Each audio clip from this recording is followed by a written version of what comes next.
Bonjour à tous, bienvenue dans ce nouveau numéro de Dimanche en politique, émission spéciale syndicat à 3 jours du 1er mai et au début d'un printemps que l'on annonce chaud au niveau social. Pour en parler, j'accueille sur ce plateau 4 représentants syndicaux de Poitou-Charentes. Jocelyne Bonsan, bonjour. Bonjour. Vous êtes la secrétaire départementale de Force ouvrière dans les Deux-Sèvres. Dominique Poirot, bonjour. Bonjour. Vous êtes le secrétaire départemental de la CFDT de la Vienne. Julien Aymon, bonjour. Bonjour. Vous êtes délégué CGT chez Armatis, un centre d'appel basé à Chasseneuil-du-Poitou dans la Vienne. Enfin, Ali Amir, bonjour. Vous êtes le secrétaire départemental de l'UNSA de la Vienne. Je parlais, madame et messieurs, de printemps social mouvementé. Est-ce que vous confirmez cette tendance ? Eh bien, écoutez, si vous m'autorisez, bonjour à tous. Et évidemment, ce printemps qui a commencé quand même il y a déjà quelques semaines, pour ne pas dire quelques mois, il est évidemment chargé d'une actualité extrêmement importante. Il se trouve que nous sommes à quelques heures de la déclaration de M. Macron et qui a donné des éléments qu'on ne peut pas qualifier de rassurants On va bien sûr en parler. dans aucun domaine. Donc forcément, ce climat social va s'alimenter de tout ça. Il est très chargé. Ah oui, oui, absolument. Il est très, très chargé, c'est clair. Dominique Poirot pour la CFDT, Oui. même constat ? Oui, c'est évident. Comme le disait ma collègue, effectivement, le discours d'hier, il n'est pas spécialement rassurant. De jeudi. Ouais. Voilà. Pour autant, il faut reconnaître que des portes ont été ouvertes. Le printemps, il va être chaud pour vous ou pas ? Il va être chaud, c'est clair de toute façon. Et on va en parler, vous allez nous dire pourquoi dans quelques instants. Et sans problème. Julien Aymon de la CGT, j'imagine que pour vous aussi, ça risque d'être un petit peu tendu au niveau social pour ces semaines à venir. Je pense que ça sera tendu et pas que les samedis en fait. Dans beaucoup d'entreprises, ça grogne, ça renacle et il y a vraiment un problème de pouvoir d'achat qui s'exprime pour les travailleurs. Il y a un problème de gouvernance des entreprises, il y a un problème dans l'administration aussi. Les annonces, on peut lire en surlignage de Macron qu'il veut s'attaquer au statut des fonctionnaires aussi. Donc je pense qu'il y a pas mal d'objets de mécontentement et d'inquiétude à venir. Oui, parce qu'effectivement, je parle du 1er mai, mais il y aura aussi le 9 mai et l'appel à une grève unitaire dans la fonction publique, Ali Amir. Absolument. Donc le 9 mai, effectivement, ce sera un mouvement unitaire sur l'ensemble des organisations syndicales. L'objectif est de défendre le statut des fonctionnaires qui est fortement attaqué. Par là même, des grandes inquiétudes par rapport aux discours qui ont été dévoilés dans la presse relatifs à la retraite. Bien sûr. Donc, un manque de lisibilité, des situations qui peuvent poser question sur l'âge de départ légal à la retraite, les décotes qui peuvent se faire par rapport à tout ça. Donc forcément, des unités syndicales qui vont se former par rapport à tout cela. J'ai une question à vous poser. Comment expliquez-vous que le 1er mai, de ce que j'ai lu en tout cas, sera plutôt un 1er mai avec des divisions syndicales. En revanche, le 9 mai, effectivement, ça sera beaucoup plus unitaire. Comment on explique ça ?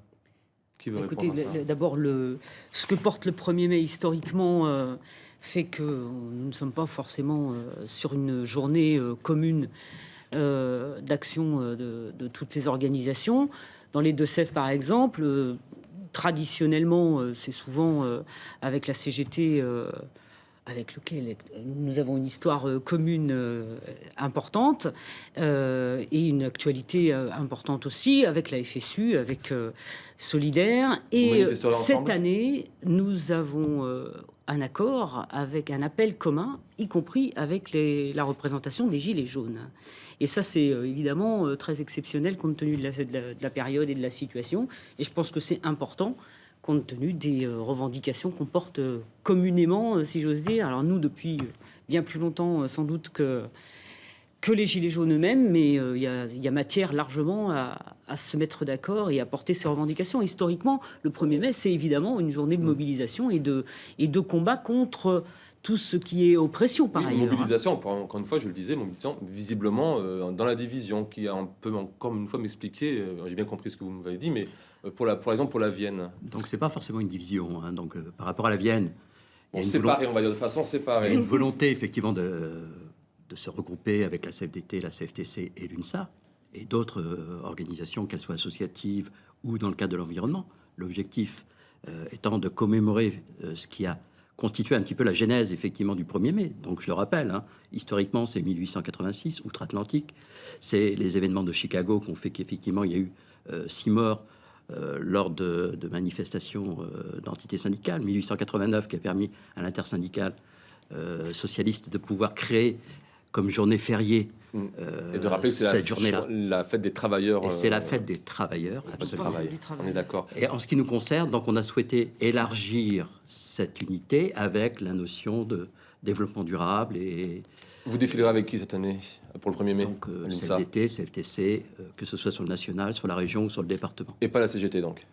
Pas cette fois, mais on avait invité les syndicats pour une intersyndicale il y a 15 jours, pour le 1er mai justement, puisque nous, à la CGT, le 1er mai, c'est des organisations de proximité qui les font, ce sont nos unions locales. Donc on a plusieurs dans la Vienne, plusieurs dans les Deux-Sèvres, ainsi de suite. Et c'est les unions locales qui portent le 1er mai, justement pour être plus proche des lieux de travail et des lieux de vie. Et on essaie d'ouvrir un maximum, comme à chaque fois. Après, selon les mots d'ordre, selon les revendications, selon ce qu'on porte ou pas, eh bien, chaque organisation va choisir de se greffer ou pas à la mobilisation. Dans la Vienne, on va essayer de ramasser le plus large possible. On sait que parfois qu'il y a entre, par exemple, vous êtes en plus disposé comme ça sur ce plateau, mais entre le bloc FO-CGT et puis les syndicats dits réformistes, voilà, souvent une division. Pourtant, j'ai entendu parler la CFDT pour la journée du 9 mai, parlant d'insuffisance de la part du gouvernement. Oui, absolument. Pour ce qui est de la manifestation du 9, le message, il est clair, les revendications sont claires, c'est ça aussi.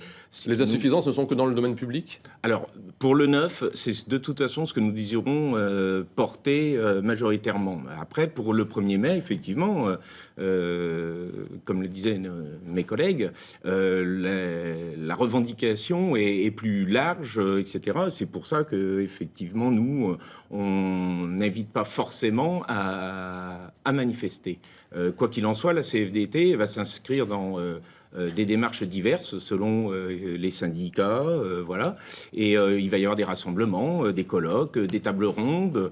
Nos militants, adhérents peuvent effectivement, bien sûr, manifester, mais passer que par la manifestation où la revendication n'est pas forcément très claire, diffuse, là, ça nous pose un petit peu plus de problèmes. Je suis totalement d'accord. Ah bah vous voyez, pour nous... Comme quoi nous sommes d'accord. CFDT d'accord. On a réussi ça sur ce plateau, c'est génial. La manifestation n'est pas une fin en soi. C'est ça. La manifestation est un moyen, c'est un outil de lutte syndicale. La question, c'est le rapport de force, c'est le rapport de la gouvernance. Qui décide, qui choisit de faire quoi? Et on voit bien que chez les retraités, il y a déjà une grande intersyndicale qui existe. Oui. Chez les fonctionnaires aussi. Pardon, mais cette question, vous n'auriez pas l'impression qu'un 1er mai unitaire donne plus de force, et même au niveau, pas uniquement du gouvernement à qui est adressé parfois le rapport de force, mais tout simplement aux gens qui se disent pourquoi pas syndiquer, pourquoi me syndiquer, et là voyant que voilà, un 1er mai, les syndicats sont ensemble pour dire qu'ils sont forts peut-être, non? Est-ce que c'est pas un aveu de faiblesse? Vous l'avez dit tout à l'heure. Ça dépend de ce qu'on veut porter ce jour-là. En l'occurrence, le 1er mai, on porte des revendications. On s'est mis d'accord avec, comme le dit mon camarade, on se met d'accord sur des revendications, quelle que soit la journée de mobilisation qu'on organise ou qu'on prévoit. C'est dans un contexte. C'est sur des revendications. Le 1er mai est chargé de l'histoire, mais il est chargé d'une actualité qui, d'ailleurs, renvoie parfaitement à l'histoire qu'a évoquée notre camarade de l'UNSA. À Chicago en 1886, les revendications, c'était pour travailler 8 heures, loisir 8 heures, dormir 8 heures. Monsieur Macron nous annonce qu'il veut allonger le temps de travail.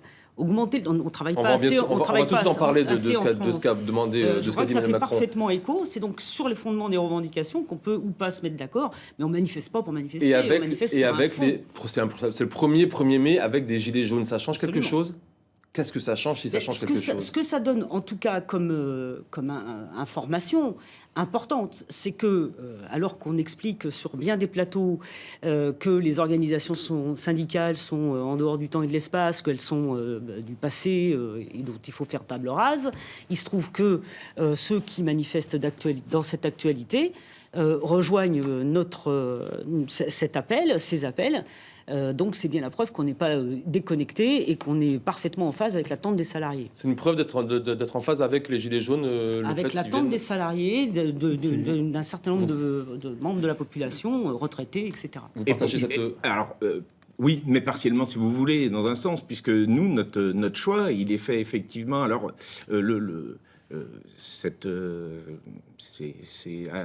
appeler les gilets jaunes, ça nous pose quand même aussi un problème. C'est-à-dire que nous, notre démarche, c'est se rapprocher des citoyens. C'est pour ça qu'on va passer par des colloques, par des tables rondes. C'est le 1er mai, voilà, vous l'avez dit tout à l'heure, on est un syndicat réformiste. On reste pas sur toujours à appliquer systématiquement le passé et tout. On évolue et aujourd'hui on voit bien que les gens ont besoin aussi d'échanger, de discuter, de faire porter leurs revendications et tout. Et la CFDT s'inscrit dans cette démarche. C'est pas la manifestation forcément qui peut porter ces choses-là. Et sur les gilets jaunes, Ali Amir. Donc dans la logique... 1er mai avec des gilets jaunes. Est-ce qu'il y en aura dans votre... Est-ce que vous savez s'il y aura des gilets jaunes qui viendront manifester avec vous pour le 1er mai? Bien sûr qu'il y en a. Certains vont venir. Certains vont venir. Donc, l'objectif et la finalité, c'est pas effectivement de s'associer systématiquement avec les gilets jaunes, mais c'est d'avoir une approche un petit peu constructive et progressiste par rapport aux doléances que fournissent les gilets jaunes. Bien évidemment, le discours, on l'entend. Bien évidemment, en tant que syndicaliste en responsabilité, donc mon collègue est secrétaire départemental, tous mes collègues ici ont des missions de responsabilité dans leur syndicat. Il faut que l'on filtre effectivement les désirs et les doléances des Gilets jaunes. Par ailleurs, donc je souhaitais effectivement souligner que le 9 avril s'est tenue à Poitiers la première conférence du dialogue social. Cette conférence du dialogue social s'appuyait sur l'Observatoire du dialogue social, sur lequel l'ensemble des organisations syndicales, salariales et patronales étaient présentes, sous l'appui de la logistique de la Direct.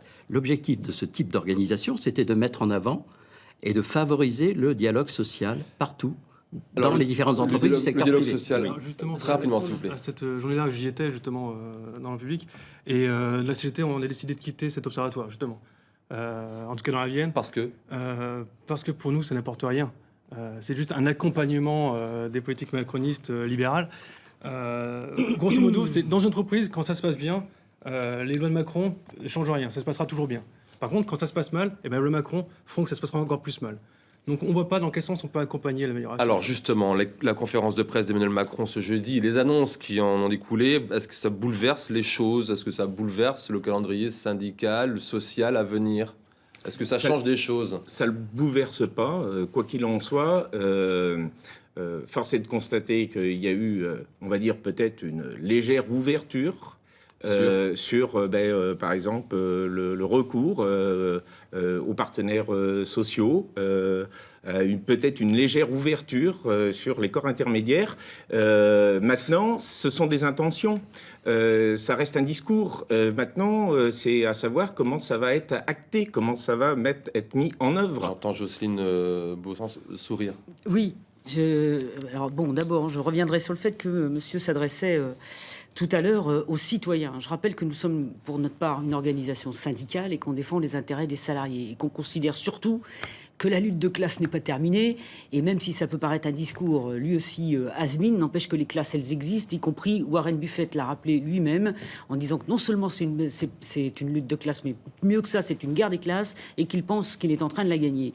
Donc je pense qu'on a intérêt à être effectivement parfaitement en phase avec l'attente et les revendications. C'est notre boulot, c'est ce que l'on est fondamentalement. Donc on continuera de mener ce travail sous cette forme-là. Le dialogue social, on nous parle de ça, c'est à toutes les sauces, on nous en met à toutes les couches et partout. Ça remplace purement et simplement ce que l'on a toujours pratiqué, la négociation, la pratique contractuelle, négocier, y compris dans le cadre du paritarisme. Il n'y a plus aucun organisme, ou quasiment, qui relève du paritarisme, où patron, syndicat, à égalité, non seulement négocier, mettez en place des structures, des organismes sociaux, et notamment la sécurité sociale. Taratata. Excusez-moi de... La fin du paritarisme, c'est pas la faute des syndicats. C'est une déconstruction qui a été voulue par le capitalisme de longue date. Absolument. Au départ, les organismes de sécurité sociale étaient contrôlés par les travailleurs eux-mêmes. Mais puisque vous parlez de rapport de force, s'il y avait eu rapport de force, il n'y aurait pas eu cette fin de paritarisme. Pas du tout. Ça n'a strictement rien à voir. C'est la guerre des classes.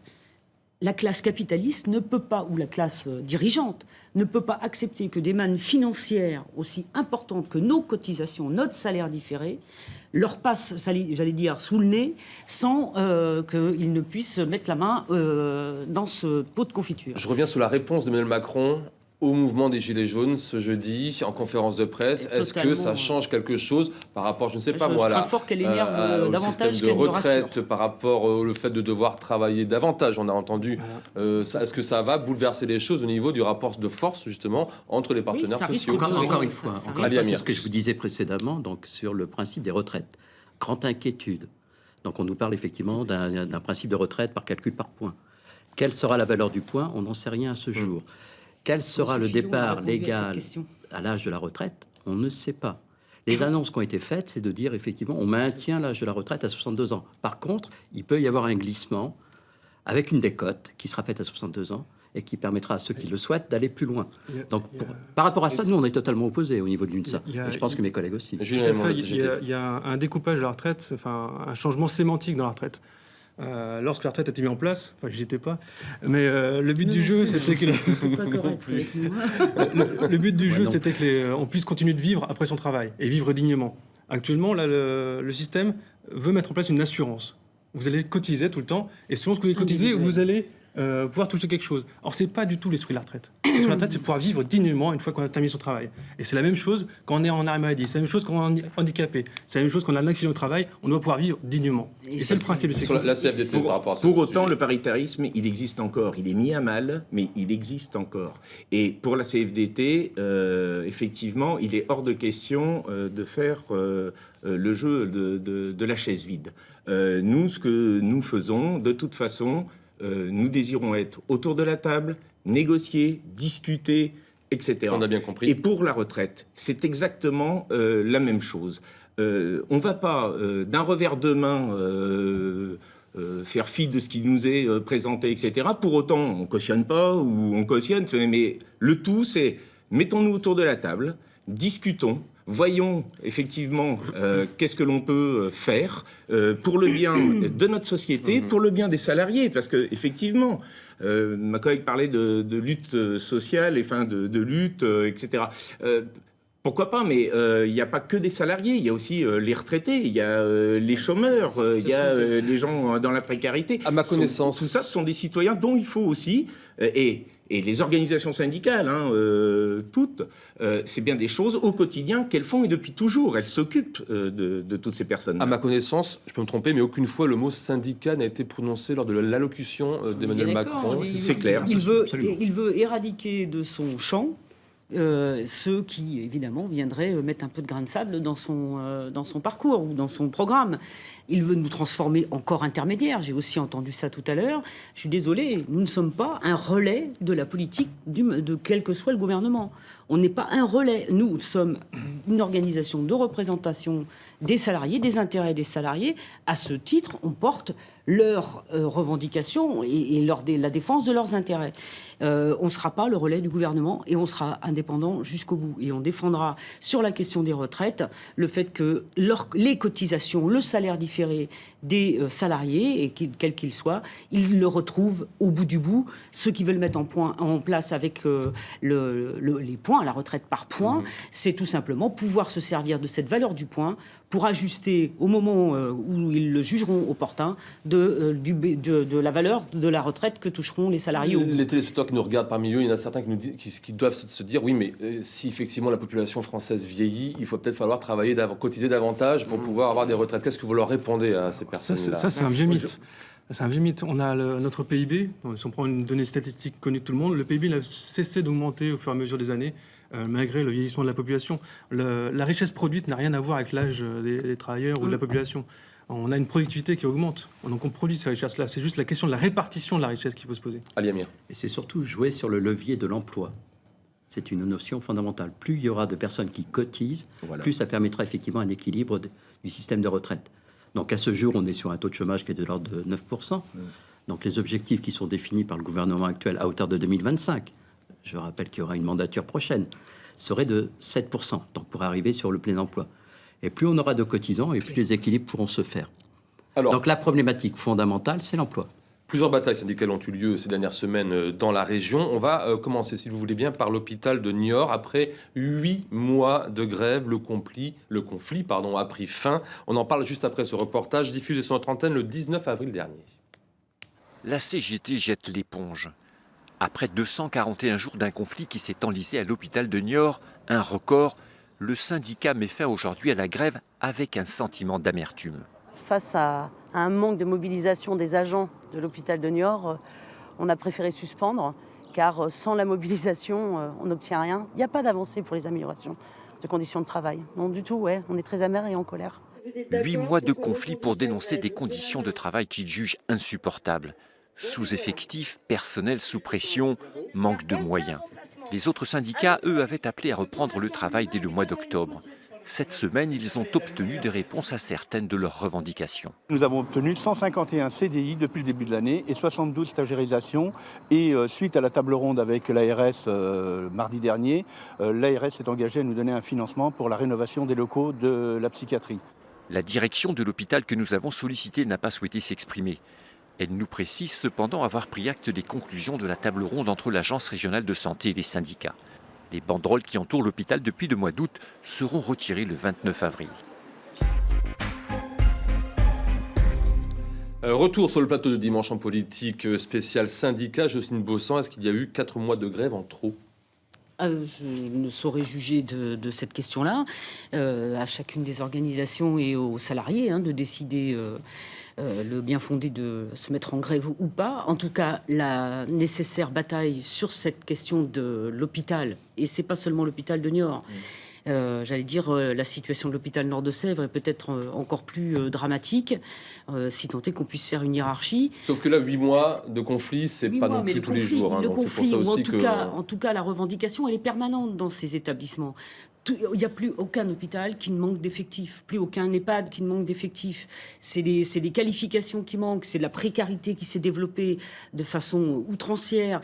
Tout ça parce qu'il s'agit pour l'État, encore une fois, de serrer la vis, de diminuer la dépense publique, et ça passe par cette question-là. On a entendu une de vos collègues de la CGT dire qu'elle était déçue de la part des personnels de l'hôpital de Niort qui ne se battaient pas assez, selon elle. L'effectif est à minima dans tous les services. Faire grève, vous êtes même contraint de rester au boulot. Alors c'est vrai que d'un point de vue efficacité, c'est compliqué à gérer. Il n'empêche, ça ne veut pas dire que les agents ne sont pas meurtris et ne sont pas dans la revendication. Et on porte toujours ces revendications, bien qu'il y ait eu un accord sur la stagiairisation, la CDIsation d'un certain nombre de salariés. Et là, pour le coup, on a entendu votre collègue de FO dire qu'il y avait eu des avancées. Julien Aymon, est-ce que selon vous, il y a eu... Ça suffisait, il fallait dès le début de l'année, on aurait pu arrêter, ou est-ce que même si vous avez suivi le dossier, j'imagine, assez loin, d'assez loin, d'assez près aussi. On a aussi des hôpitaux dans la Vienne et on a des camarades. On échange sur ces questions-là. Et effectivement, c'est un accord à minima. Encore une fois, on met un pansement sur une jambe de bois. Les hôpitaux sont dans une situation catastrophique. Ne serait-ce qu'à Poitiers, ces familles sont obligées de courir les étages pour trouver des chaises roulantes. Parce qu'il n'y a pas assez de chaises roulantes. Alors que l'hôpital de Poitiers est un hôpital qui fait des bénéfices selon les termes de son directeur. Donc il y a vraiment quelque chose où on marche sur la tête. On fait de l'argent sur la santé de nos concitoyens. Je reprends la question, est-ce qu'il y a des grèves trop longues parfois ? Je vais reformuler. Est-ce que trop de grèves tue la grève ? Sur le secteur hospitalier, je dirais que sur le secteur hospitalier, la démarche est commune, que ce soit dans les Deux-Sèvres, la Vienne, Charente-Maritime et Charente. La problématique du secteur hospitalier, c'est la vision budgétaire, effectivement, de son fonctionnement, qui empêche effectivement, et je reprends une expression d'une personnalité importante, notre président, placer l'humain au cœur de l'organisation. Et là, bien évidemment, lorsqu'on accompagne des personnes en difficulté, on ne vient pas de gaieté de cœur dans un hôpital, et les soignants souhaitent effectivement développer du qualitatif et non pas du quantitatif. Et l'absence de moyens, comme le disait mon collègue, pénalise fortement. Et une grève se justifie, et sa durée se justifie par rapport à l'absence de réponse de la direction. Dominique Poirot, pour la CFDT. Bon, pour nous... Trop de grève, la grève ? Non, on va pas dire ça quand même, mais le fait d'en arriver à la grève, ça reste quand même un constat d'échec. Ça reste un constat d'échec parce que quand on en arrive là, c'est qu'on est au bout du bout. On n'en peut plus, on ne sait plus comment faire pour dénouer la situation. L'intérêt, c'est d'arriver, et on ne le dira jamais assez, c'est d'arriver à discuter. Le problème des hôpitaux, il est clair. De toute façon, cet aspect économique qui prend le dessus de tout, c'est une horreur. On voit Châtellerault, on voit etc. Mais c'est pas vrai que pour tout l'hospitalier. On le voit aussi dans l'éducation. On le voit au niveau de la justice. On le voit vraiment à tous ces niveaux-là. Le 9, il y a cette manifestation organisée par nos organisations et tout. Et c'est justement pour porter, et là au moins le message il est clair. Il nous reste moins de 2 minutes, pardon, mais je voudrais qu'on parle un tout petit peu des fonderies du Poitou avec vous, Julien Aymon. Est-ce que vous êtes soulagé? Vous faites partie de ceux pour qui tout reste à faire? Je pense qu'il y a encore beaucoup à construire pour les fonderies, puisque là, c'est un plan de sauvegarde, encore une fois, à minima, où Renault se décharge d'une partie de sa responsabilité, puisque le donneur d'ordre principal, enfin le patron des fonderies, ça reste Renault. Et il faut réussir à donner aux fonderies matière à perdurer dans le futur. Actuellement, ils ont une sauvegarde sur 3, 4, 5 ans, mais on ne sait pas où ils vont aller après. Donc il faut construire dès maintenant le projet industriel pour les fonderies et pour le bassin de Châtellerault. Diversification, c'est le maître mot aujourd'hui pour l'avenir des fonderies du Poitou, on est d'accord? Absolument. Absolument, il faut se projeter, il faut anticiper un certain nombre de choses, et en l'occurrence ce type de problème. Jocelyne Bossan. Il faut investir au niveau national. Combien de grands travaux seraient nécessaires dans ce pays pour améliorer tout le réseau routier, le ferroviaire, j'en passe, et des meilleurs? Investissons au niveau national de façon à développer l'emploi, à chercher des solutions en termes de transport. On nous explique qu'il y a de la pollution, etc. Et on voit des millions de camions sur les routes tous les jours. Mais développons le transport, développons... et c'est ça qui nous sortira de toute cette situation. Aujourd'hui, en confiant l'industrie à des intérêts privés, toute l'industrie a des intérêts privés, on casse évidemment tous ces projets industriels. Le pouvoir d'achat et le plein emploi passent par Et on ces terminera là-dessus, puisque c'est déjà la fin de cette émission. Merci à vous quatre d'avoir accepté notre invitation. Pour voir ou revoir ce numéro de Dimanche en politique, n'hésitez pas bien sûr à vous rendre sur notre site internet ou sur notre page Facebook. La semaine prochaine, eh bien, il sera question des grands enjeux de l'industrie du tourisme en Poitou-Charentes pour les mois et les années à venir. Pour l'heure, place au journal de la mi-journée. Excellente journée à toutes et à tous et à dimanche prochain.